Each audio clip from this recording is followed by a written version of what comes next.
أعوذ بالله السميع العليم من الشيطان الرجيم بسم الله الرحمن الرحيم الحمد لله رب العالمين وبه نستعين وصلى الله على سيدنا محمد وآله الطاهرين وعلى الله دائهم أجمعين. Toujours les cours de Hawza concernant la connaissance de l'imam. Nous sommes dans Usul al-Kafi, le tome 2, le chapitre 25. Une vidéo que j'ai intitulée Deux types d'imams d'après le Saint-Coran. D'après le Coran. Cela répond indirectement à une des choubouas, des équivoques qui a été traitée il y a quelques semaines, en disant comme quoi il est interdit d'attribuer le nom imam à autre qu'un infaillible. Là, à travers ces hadiths, on va parler de l'imam qui invite à Allah et l'imam qui invite au feu. Donc il y a le terme imam. Il y a une autre manière aussi de parler du terme imam, c'est quand quelqu'un dirige la prière. Imam, c'est celui qui se met devant. Et d'ailleurs, ceux qui suivent s'appellent Marmoun, ceux qui suivent l'imam, on pourrait dire. Bien sûr, si on parle d'un imam avec un grand I, effectivement, donc en majuscule, ça concerne l'imam infaillible. Après, est-ce que c'est autorisé d'appeler quelqu'un imam Foulan pour quelqu'un qui dirige une mosquée? Il n'y a aucun souci. Ou bien maintenant, comme un savant, c'est vrai qu'il y a eu des habitudes chez les chiites de ne pas appeler quelqu'un imam. Mais en réalité, au niveau de purement jurisprudentiellement, il n'y a aucun souci d'appeler quelqu'un imam. Mais dans ce cas, tous nos mujtahid, par exemple, il faut les appeler imam. Généralement, quand quelqu'un, maintenant dans la bouche de certaines personnes, quand on cite quelqu'un comme imam, en tant que savant, mujtahid, c'est pour montrer qu'il serait supérieur aux autres savants. Donc de toute façon, même à travers les hadiths, le terme imam n'est pas interdit d'être utilisé pour autre que l'imam infaillible. Il est autorisé.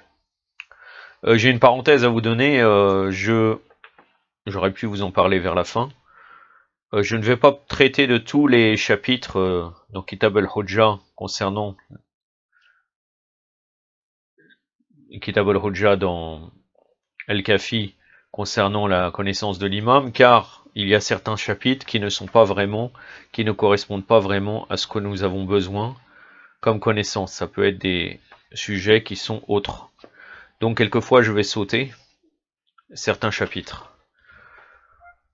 D'ailleurs, si nous citons tout, sincèrement, je ne sais pas quand on va finir. Hein. Peut-être dans une année, alors que l'objectif quand même c'est d'avancer un tout petit peu. Mais il reste quand même qu'il y a certains chapitres très très importants qui parlent vraiment de la connaissance vraiment grandiose de la station des imams, alayhi salam, et nous ne pouvons pas passer à travers ces chapitres, je suis obligé de les citer.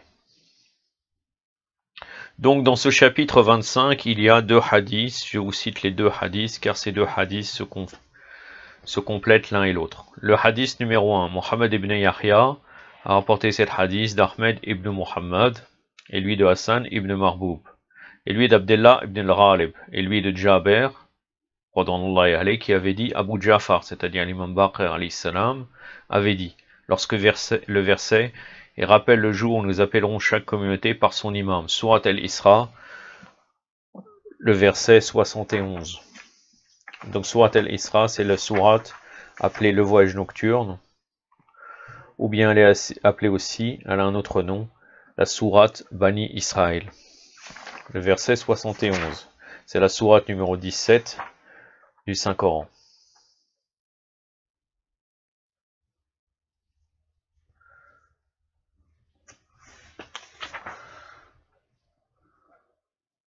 Ce n'est que le début du verset. A'udhu billahi samir al-alim minash shaitanir rajim. Yawma nad'u kulla unasa bi'imamihim. Sadaqallahu al-aliyyul azim. Le jour où nous appellerons chaque groupement d'hommes par leur imam. Donc, l'imam Baqir alayhi salam avait cité ce verset.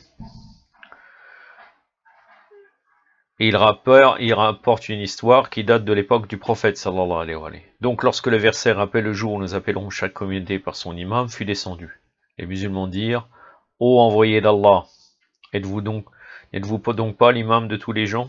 Le messager d'Allah sallallahu alayhi wa sallam répondit: Je suis le messager d'Allah pour tous les gens du monde, dans l'ensemble, mais après moi il y aura de la part d'Allah des imams pour les gens qui seront parmi les membres de ma maisonnée, donc les Ahlul Bayt.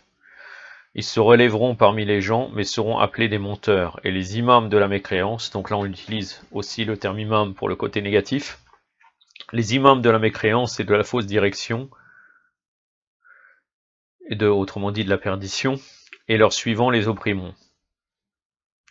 Par conséquent, celui qui les accepte comme ses seigneurs et maîtres, qui les suivra, qui les confirmera, et approuvera est de moi et avec moi. Il me rencontrera, et sachez que celui qui les opprime et les appelle menteurs, c'est-à-dire les renie, n'est pas de moi et n'est pas avec moi, et je l'ai en aversion.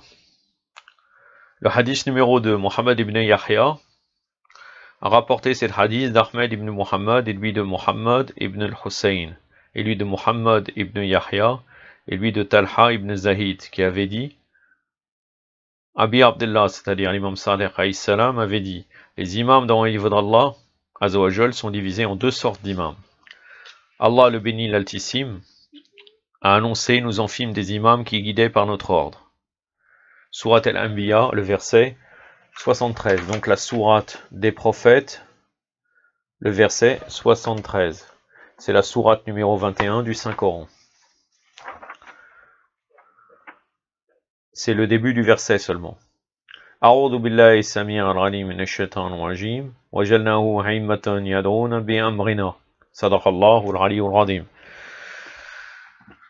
Donc Allah a annoncé: nous en fîmes des imams qui guidaient par notre ordre, et non point par ordre des gens. Ils, c'est-à-dire les imams, donnent la priorité au commandement d'Allah sur leur propre commandement et au verdict d'Allah sur leur propre verdict. Et il a aussi annoncé: Allah Azzawajal, nous fîmes d'eux des dirigeants qui appellent les gens au feu. Surat al-Qasas, le verset 41, la sourate du récit. C'est la sourate numéro 28.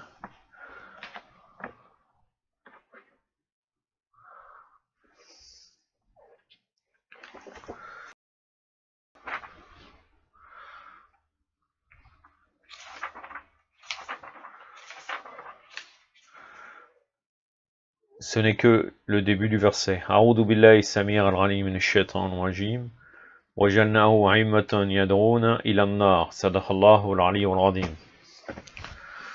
Donc il a aussi annoncé: nous fîmes d'eux des dirigeants qui appellent les gens au feu. Eux par contre donnent la priorité à leur propre commandement qu'à celui d'Allah, et à leur propre verdict qu'à celui d'Allah. Ils agrippent leurs propres désirs et souhaits contraires à ceux qui se trouvent dans le livre d'Allah Azzawajal. J'ai terminé avec ce sujet, et la prochaine fois je traiterai du sujet que le Saint-Coran guide vers nos imams, alayhim salam. Pour terminer, comme à mon habitude, et pour terminer avec une petite histoire, le Mémorial des Justes, le tome 1, la page 65, le récit qui s'appelle À la table du calife.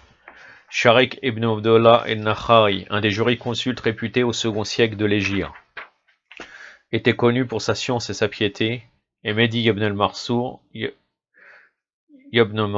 c'est-à-dire le calife usurpateur abbasside, l'arnatullah alayh, était extrêmement désireux de lui confier le poste de juge. Mais pour se maintenir à distance de l'appareil d'opération, Sharik ibn Abdullah n'y consentait pas. Le calife souhaitait également en faire le professeur particulier de ses enfants, afin qu'il leur enseigne la science du hadith. Mais Sharik refusait aussi cette tâche et se contentait de l'existence libre et pauvre qu'il menait. Un jour le calife le fit venir et lui dit: il te faut aujourd'hui consentir à l'une de ces trois choses, où tu acceptes le poste de juge, où tu prends en charge l'instruction et l'éducation de mes enfants, ou bien aujourd'hui même tu t'assois à notre table et déjeunes avec nous.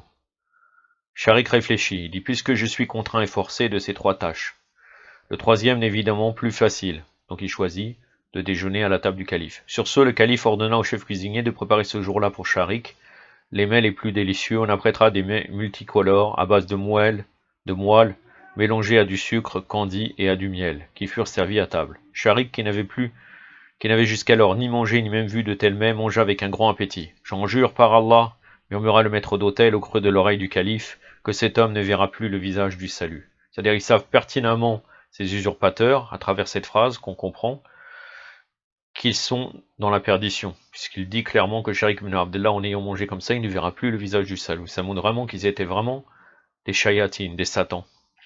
On n'attarde pas à voir Sharik à prendre en charge l'instruction des enfants du calife et accepter le poste de juge. Une pension fut également fixée pour lui sur le trésor public. Un jour, il échangea des mots avec le préposé à la distribution des salaires qui lui dit « Tu nous as tout de même pas vendu du blé pour insister de la sorte.